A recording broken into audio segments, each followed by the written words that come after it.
আসসালামু আলাইকুম, সবাই ভালো আছেন? এই তো মুসুরির ডাল পানি দিয়ে ধুয়ে পরিষ্কার করে নিয়েছি। আজকে মুসুরির ডাল রান্না করব টমেটো দিয়ে। তাহলে দেখতে থাকেন। এই যে ডাল পাতিলে দিয়ে দিচ্ছি ধুয়ে পরিষ্কার করে।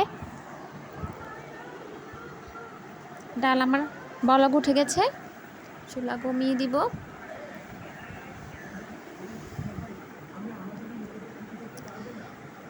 ডাল কিছুটা আমি এই পর্যায়ে সিদ্ধ হতে দিব। ডাল আমার এখন প্রায় একদম সিদ্ধ হয়ে গেছে। এরপর যে আমি হলুদ, তারপরে লবণ আর ধনিয়ার গুঁড়া দিব।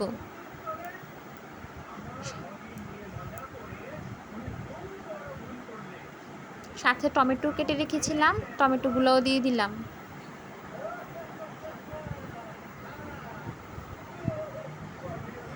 দিয়ে এখন নাড়াচাড়া করে টমেটোগুলো কিছু সিদ্ধ হওয়ার পর্যন্ত ডালটা আরেকটু সিদ্ধ করে নিব। দেখেন ডালগুলো আমার প্রায় সিদ্ধই হয়ে গেছে, শুধু এখন টমেটোগুলো একটু হওয়ার জন্য আরেকটু কিছুক্ষণ বসিয়ে রাখবো চুলায়। আমার ডাল আর টমেটো সিদ্ধ হচ্ছে।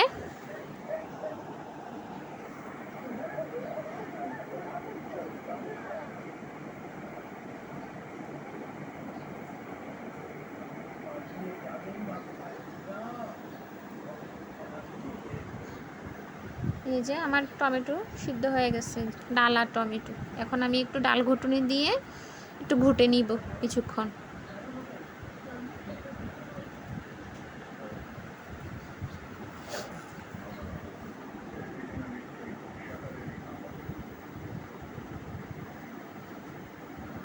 এভাবে ডালটা রান্না করলে আসলে খেতে অনেক টেস্ট হয়, অনেক ভালো লাগে খেতে।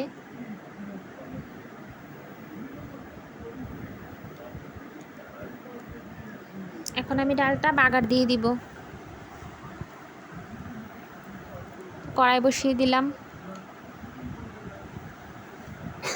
তো এখন তেল দিয়ে দিব।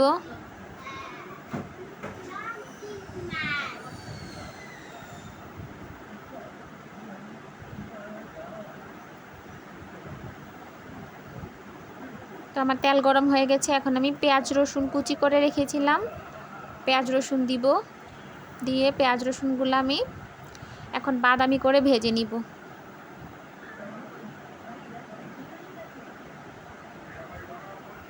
এই তো আমার পেঁয়াজ রসুন বাদামি করে ভাজা হয়ে গেছে। এখন আমি ডালটা বাগার দিয়ে দিব। খুব সুন্দর একটা ঘ্রাণও বের হয়েছে।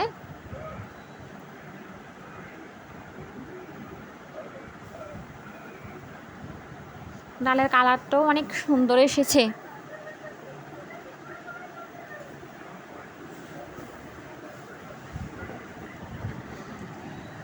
এই তো আমার ডাল রান্না কমপ্লিট।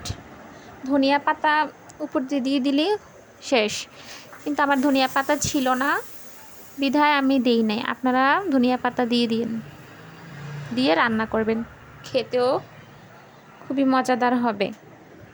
তো সবাই ভালো থাকবেন। আল্লাহ হাফেজ।